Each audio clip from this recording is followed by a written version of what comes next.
Hello everyone, আসসালামু আলাইকুম। Welcome to MK cooking house. কেমন আছো সবাই? আশা করি সবাই ভীষণ ভালো আছো। আজ আমি তোমাদের সাথে ভীষণ মজার দুটি ডেজার্ট আইটেম শেয়ার করব। আর গতকাল আমার ছেলের একমাত্র নান্নামুন্না ছেলের বার্থডে ছিল, আর তার বার্থডেতে আমি এটা করেছিলাম, তাই ভাবলাম তোমাদের সাথে একটু শেয়ার করি। এই প্রচণ্ড গরমে এই ডেজার্ট আইটেম দুটি ভীষণ শরীরের জন্য উপকারী, পুষ্টিকর আর দীর্ঘক্ষণ এনার্জি দেয়। সেই রকম দুটি ডেজার্ট আইটেম তোমাদের সাথে শেয়ার করব। চলো দেখে নিই এটা কীভাবে করছি।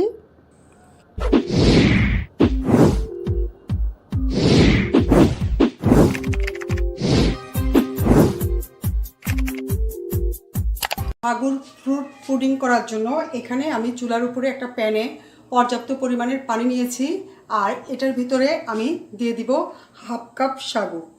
পানিটা গরম হয়েছে, এখন এটা বলকায় সাগুটার যখন কালার চেঞ্জ হয়ে ট্রান্সপারেন্ট হয়ে যাবে ততক্ষণ পর্যন্ত আমি এটা জাল দিয়ে নিব। এটা এখন সাদা দেখা যাচ্ছে, এটা যখন ফুটে যাবে সাগুটা তখন এটা ট্রান্সপারেন্ট হয়ে যাবে, সাদা কালারটা আর থাকবে না, পানি কালার হয়ে যাবে। ততক্ষণ পর্যন্ত এটা আমি রান্না করতে থাকব।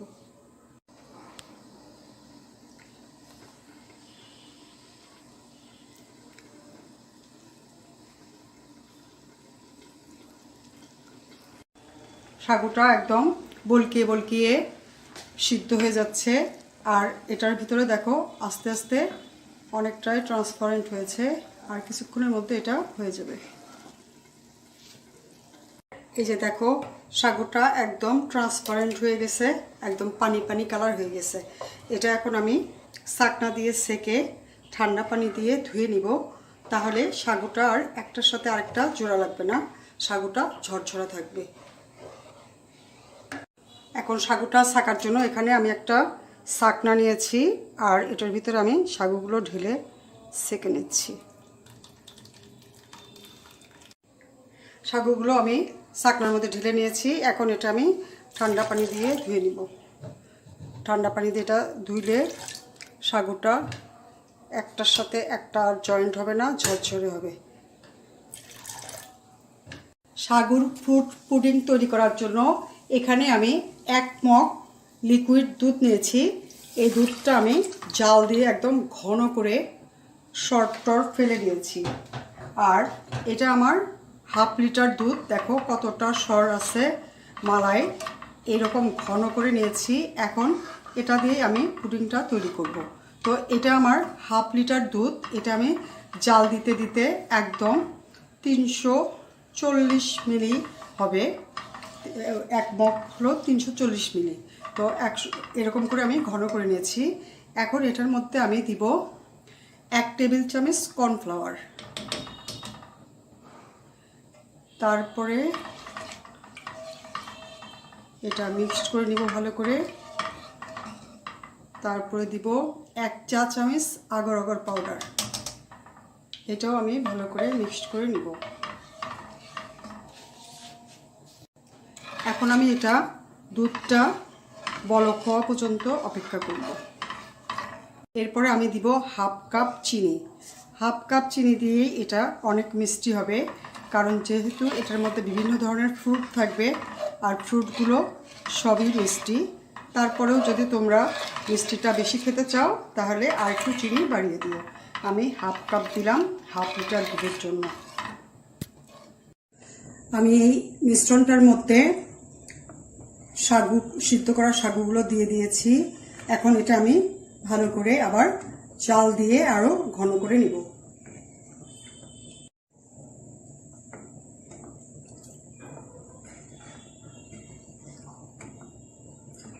সাগুগুলো দুধ আর কর্নফ্লাওয়ার আর আগার পাউডারের মিশ্রণের মধ্যে খুব সুন্দরভাবে রান্না করলে এটা একদম ঠান্ডা হলে জমে যাবে। আর এটা আমি আরো ঘন করে জাল দিয়ে নিচ্ছি। সাগুটা আমার রান্না করা হয়েছে, পুডিংয়ের মিশ্রণটা আমার এখন রেডি। এখন আমি এটা চুলা বন্ধ করে আগে এটা কিছুক্ষণ ঠান্ডা করে নিব। পরে এটার ভিতরে আমি বিভিন্ন ধরনের ফ্রুটসগুলো মেশাবো। সাগর ফ্রুট পুডিংয়ের মিশ্রণটা আমার একদম ঠান্ডা হয়েছে। এখন এটার মধ্যে আমি এক এক করে বিভিন্ন ধরনের ফ্রুটস মেশাবো। প্রথমে আমি এটার ভিতরে কিছু লাল রঙের আপেল মিশিয়ে নিব, দেন সবুজ রঙের আপেল মিশাবো, কিছু কলা মিশাবো, সবই আমি ছোট ছোট করে এগুলো কেটে নিয়েছি। আর মিশাবো কিছু পাকা আম, দিব কিছু আঙ্গুর, আর দিব কিছু আনার। এখন আমি সবগুলো ফ্রুট এই কাস্টার্ডের ভিতরে, মানে পুডিংয়ের মিশ্রণের ভিতরে সুন্দর করে মিশিয়ে নিচ্ছি। এখন এই পুডিংয়ের মিশ্রণের মধ্যে আমার সবগুলো ফ্রুটস মিশিয়ে নিয়েছি। এখন এটা আমি একটা মোল্ডের মধ্যে সেট করে নিব। এখানে আমি একটা কেকের মোল্ড নিয়েছি, তোমরা যে কোনো কিছুর ভিতরে এটা সেট করতে পারো। আর এই মোল্ডের ভিতরে আমি কিছু ঘি ব্রাশ করে নিয়েছি। এখন আমি উপরের থেকে কিছুটা ডেকোরেশন যেন হয় সেজন্য ফ্রুটসগুলো কিছু কিছু এগুলোর মধ্যে দিয়ে দিব। সবগুলো ফ্রুটই আমি উপরে একটু করে দিয়ে দিচ্ছি, যেন এটা যখন আমি ঢালবো উপর থেকে সুন্দর একটা লুক আসে। কিছু লাল আপেল দিচ্ছি,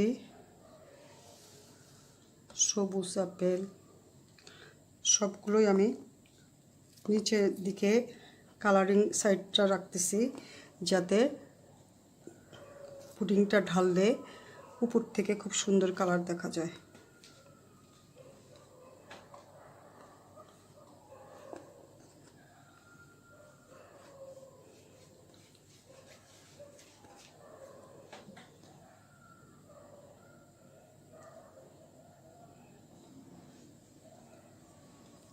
ফ্রুটগুলো দিয়ে আমার ডেকোরেশন করা হয়েছে।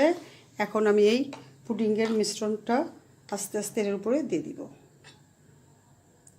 আর এই মল্ডটা ভর্তি করে আমি এটা দিয়ে দিব।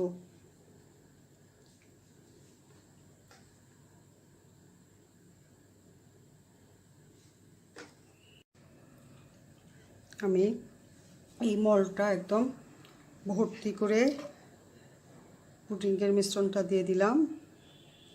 এখন এটা আমি একটু চতুর্দিক থেকে ট্যাপ করে নিচ্ছি, যেন কোথাও ফাঁকা না থাকে। বাস, পুডিংয়ের মিশ্রণটা আমার মল্ডের মধ্যে ঢেলে দেওয়া হয়েছে। এখন আমি এটা নর্মাল ফ্রিজে 1 ঘন্টার জন্য রেখে দিব। ফিরে আসছি 1 ঘন্টা পরে। এখন এটা আমি মল্ট আউট করে নিব। তার জন্য একটা প্লেট উপর থেকে দিলাম, আর এটা এইভাবে আমি, এই যে বন্ধুরা দেখো, আমি এই সাগর ফ্রুট পুডিংটা মল্ট আউট করে নিয়েছি। দেখতে কতটা লোভনীয় দেখাচ্ছে, আর এটা খেতেও অসম্ভব মজার আর তৃপ্তিকর ঠান্ডা ডেজার্ট আইটেম। তো বন্ধুরা, এইভাবে তোমরাও বাসায় একবার ট্রাই করো, আর এই প্রচণ্ড গরমে সবাইকে তৃপ্তিদায়ক এই ডেজার্ট আইটেমটা শেয়ার করে নিজের প্রশংসা নিও। এরপরে আমি দেখাবো খুব সিম্পলের মধ্যে একটা কেক ডেকোরেশন, যেটা কি না তোমাদের প্রিয়জনদের সাথে যে কোনো উৎসবে শেয়ার করতে পারো গিফট হিসেবে, আর সবারই প্রশংসা পেতে পারো। তো চলো দেখে নিই আমরা কেকটা কিভাবে ডেকোরেশন করছি। ভেরি স্পেশাল মানুষের জন্য, তো তার জন্য একটা কেক বানিয়ে নিয়েছি। কেকটা প্রথমে মল্ট আউট করে নিচ্ছি চাকু দিয়ে, চতুর্থ সাইডে ছেড়ে নিয়ে এখন আমি মল্ট আউট করছি। দেখো খুব সুন্দর একটা কেক হয়েছে, ভীষণ সফট কেকটা, দেখতে খুব সুন্দর আর খেতেও খুব মজার হয়েছে এটা। আর এখন আমি কেকের উপরে যে ফোলা অংশটা আছে, বাড়তি অংশ, এটা আমি কেটে সমান করে নিচ্ছি। তারপরে আমি এটার মধ্যে একটা স্লাইস করছি। কেকটা খুবই নরম, সেজন্য আস্তে আস্তে হাত দিয়ে চাপ দিয়ে ধরে চাকু দিয়ে ঘুরিয়ে ঘুরিয়ে আস্তে আস্তে আমি এটা কেটে নিচ্ছি। এটা খুব সাবধানে কাটতে হয়, না হলে কেকটা ভেঙে যাবে। একটা স্লাইস আমি করে নিয়েছি, দেখো খুব সফট। আর একটা স্লাইস করব, তার জন্য আবার আমি হাত দিয়ে চেপে ধরে সাবধানে চাকুটা ঘুরিয়ে ঘুরিয়ে কেকটাও ঘুরিয়ে ঘুরিয়ে আমি কেটে নিচ্ছি। এই কাটার কাজটা সাবধানেই করতে হয়, আস্তে আস্তে, নইলে কেকটা ভেঙে যায়। সাবধানে আমি চাকুটা ঘুরিয়ে হাত দিয়ে চাপ দিয়ে ধরে হালকা করে কেকটা আর একটা স্লাইস কেটে নিলাম।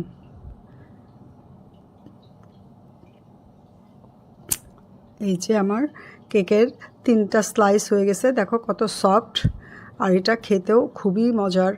এখন আমি এটা ডেকোরেশন করব ক্রিম দিয়ে, তো প্লেটে একটু ক্রিম দিয়ে কেকটা আটকে নিলাম, নইলে নড়ে চড়ে যাবে। আর উপর দিয়ে এখন সুগার সিরাপ দিয়ে নিচ্ছি। এই সুগার সিরাপ দেওয়ার জন্য কেকটা অনেক সফট থাকবে। আর যদি সুগার সিরাপ না দেওয়া হয়, ডাইরেক্ট ক্রিম দিয়ে কেকটা ডেকোরেশন করা হয়, তাহলে অত বেশি সফট থাকে না। এখন আমি প্রথমে সাদা কালারের ক্রিম দিয়ে কেকটার চতুর্দিকে সমানভাবে একটা লেয়ার দিয়ে নিচ্ছি। কেকটা তোমরা ক্রিম দিয়ে ডেকোরেশন করার সময় ভিতরে বিভিন্ন ধরনের গার্নিশিংও দিতে পারো, তো আমি এটা খুবই সিম্পলভাবে করব। একটা লেয়ার দিয়ে তার উপরে আর এক পিস কেক বসিয়ে দিয়ে আবার সুগার সিরাপ দিয়ে আমি পুরা কেকটার মধ্যে কোট করে নিচ্ছি। সুগার সিরাপের জন্য কেকটা বেশ মিষ্টিও লাগবে আর অনেকক্ষণ সফট থাকবে।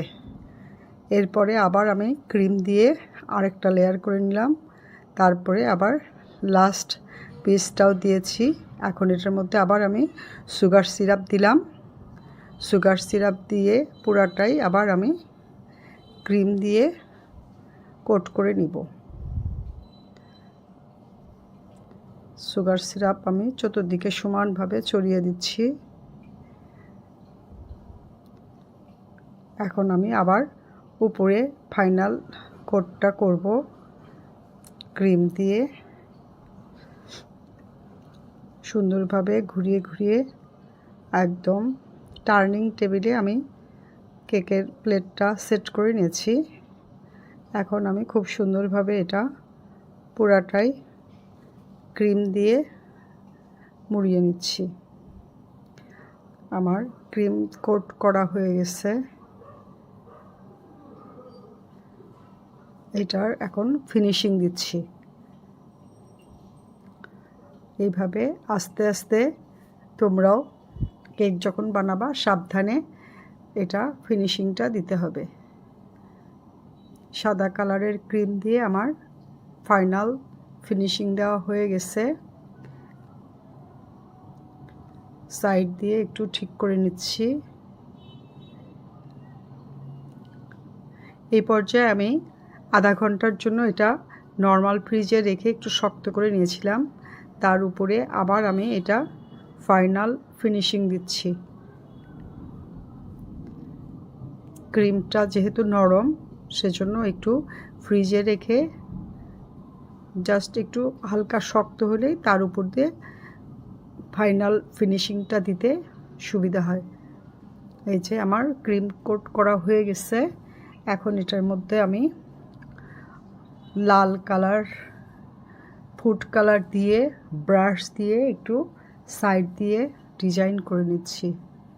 এটা তোমরা নিজেদের পছন্দ মতো যে কোনো ডিজাইন করতে পারো।